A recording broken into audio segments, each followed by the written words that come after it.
حضرت سیدنا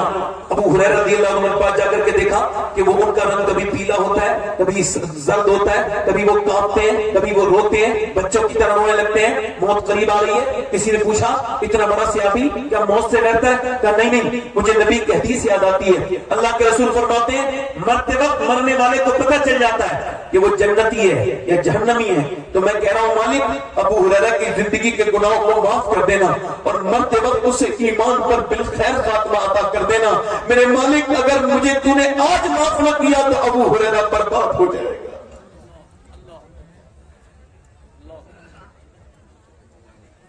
حضرت سیدنا جنید بغدادی کا ایک مرید ہے، وہ بالکل موت کے قریب ہے، موت اس کی قریب ہے، وہ موت کے قریب ہے۔ آپ نے اس کے سامنے قرآن شریف پڑھا، اس نے کہا مجھے قرآن سے نفرت ہو گئی ہے، بند کر دو اس قرآن کو، معاذ اللہ، کہو معاذ اللہ۔ آپ نے فرمایا درود، آپ نے فرمایا کلمہ پڑھ، اس نے کہا کلمے سے نفرت، اسلام سے نفرت، مر گیا۔ 40 دن لگاتار حضرت سیدنا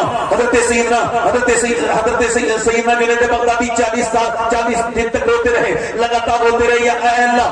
میرا شاگرد تک کیسے مرا، بے ایمان کیسے ہو کے مر گیا، اس کے کھلے خاتمے پر فکر مند رہے۔ 40 دن کے بعد دیکھا جہنم کے فرشتے جہنم میں گھسیٹ کر کے لے کے جا رہے ہیں۔ ارے اللہ اکبر، آپ نے پوچھا تیرے کون سے ایسے گناہ تھے جو برباد ہو گیا؟ وہ رو کے کہنے لگا حضور میری زندگی برباد ہو گئی، میں اب ہمیشہ جہنم میں رہوں گا، میں کبھی جہنم سے نہیں نکلوں گا، میں برباد ہو گیا۔ اور میرے اندر 2 گناہ تھے، 2۔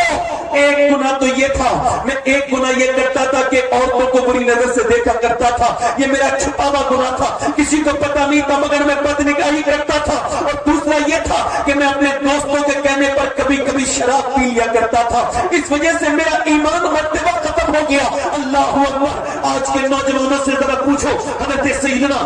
سیدنا امام حسن بصری مولا علی کے نہ صرف خلیفہ بلکہ مرید بھی ہیں، ان کے شاگرد بھی ہیں، اور انہوں نے ام المومنین ام سلمہ کا دودھ بھی پیا ہے۔ وہ فرماتے ہیں کہ میرا ایک مرید کا سب سے بہترین حافظ، سب سے بہترین قاری، بصرہ میں اس سے زیادہ پکا کوئی حافظ نہیں تھا۔ وہ ایک دن میرے پاس آیا، آ کے بولا حضور میرے سینے سے پورا قرآن نکل گیا، میں برباد ہو گیا، میں کہیں کا نہ بچا، میرے لیے دعا کر دے، میں برباد ہو جاؤں گا۔ میں نے پوچھا کیا ہوا تھا؟ کہنے لگے کل دوپہر میں جا رہا تھا، ایک لڑکی کو میں نے دیکھا، اس کا پیچھے کرنے لگا، تھوڑی دیر اس پر میں نے بری نظر ڈالی اور بری نظر ڈال کے اس کے پیچھے چلتا رہا۔ اس نے پلٹ کے مجھ سے کہا تجھ کو شرم نہیں آتی؟ ایک تو مسلمان ہے، دوسرا حافظ قرآن ہے، پھر بھی ایک مسلمان لڑکی کی طرف بری نظر سے دیکھتا ہے، تجھ کو شرم نہیں آتی؟ کہتے ہیں میں نے یہ سنا، وہ کہتا ہے میں نے سنا، میرے سینے میں اس کے الفاظ لشکر کی خنجر کی طرح داخل ہو گئے، میں گھبراہٹ کے ساتھ کانپنے لگا اور میرے اندر نشتر کی طرح اس کے سینے کٹ گئے ان الفاظ سے، اور میں کانپتے میں نے پھر قرآن پڑھنا چاہا تو پھر مجھے قرآن یاد نہیں رہا۔ حضور ابھی تو صرف بدنگاہی کی وجہ سے میرا قرآن نکلا ہے، کہ ایسا نہ ہو میرا رب ناراض ہو جائے اور میرا ایمان بھی نکل جائے۔ میرے لیے دعا کرتے۔ حسن بصری اتنا روئے کہ پوری داڑھی بھیگ گئی اور ہاتھ اٹھا کے کہنے لگے اے اللہ میرے مرید کو ایمان قرآن واپس دے دے، اس کی خطا کو معاف کر دے۔ وہ بھی دعا کرتا رہا۔ اب مجھے بتاؤ کہ آج کے زمانے میں ایسے پیر ہیں؟ نہیں، پیروں کو نظرانوں سے مطلب ہے، انہیں مسلمانوں کی امان سے کوئی مطلب نہیں ہے۔ مجھے بتاؤ اگر مرتے وقت ایمان چھن گیا لوگوں تو فکر کیا ہوگا؟ آج کل کے نوجوانوں کی تنہائیاں برباد ہیں، ان کے فیس بک نے، ان کے انسٹاگرام نے، ان کے روز اپڈیٹ ہونے والے ڈیٹا نے ان کو برباد کر دیا۔ انہوں نے فیس بک میں گندی تصویریں بھی دیکھتے ہیں، گندی فلمیں بھی دیکھتے ہیں۔ مسلمانوں کیا ہو گیا یہ بتاؤ؟ تم اپنے بچوں کو کیوں نہیں غور کر رہے؟ مسلم کے 10 سال کے بچے گندی تصویریں، گندی فلمیں دیکھ رہے ہیں۔ خدا نہ کرے مرتے وقت ایمان پہ خاتمہ نہ ہوا تو کیا ہوگا؟ بتاؤ ایمان چھن گیا تو کیا ہوگا؟ بولو پھر کیا ہوگا نوجوانوں؟ اور تمہاری یہ آنکھیں، تمہاری ذہنیت اس طرح کی کہ تم گندے صرف نہ صرف دیکھتے ہو بلکہ ویڈیو کا اسٹیٹس بھی لگاتے ہو اور ان اسٹیٹس کو دکھا کہتے ہو کہ دیکھو میں مسلمان ہوں، نام میرا محمد غلام محمد ہے، نام میرا محمد ندیم ہے، نام محمد شہباز ہے، نام محمد آصف ہے، نام محمد ثاقب ہے، نام محمد اجمل ہے، یہ سارے میرے نام ہیں مگر میرے کام تو دیکھو۔ مسلمان ایسے یہودیوں کی طرح ان کے کام، ارے شرم آنی چاہیے تھی۔ ہم سے بہتر تو پہلے کے زمانے کے فقیر تھے، پہلے کے زمانے کے فقیر تھے میاں۔ کہ جب مسجد میں ایک آدمی بھیک مانگ رہا تھا، اس نے بھیک مانگا ایک انگریز سے، انگریز نے کچھ دے دیا، جب انگریز نے کچھ دے دیا اس کا پرس گر گیا، کچھ اور اس کا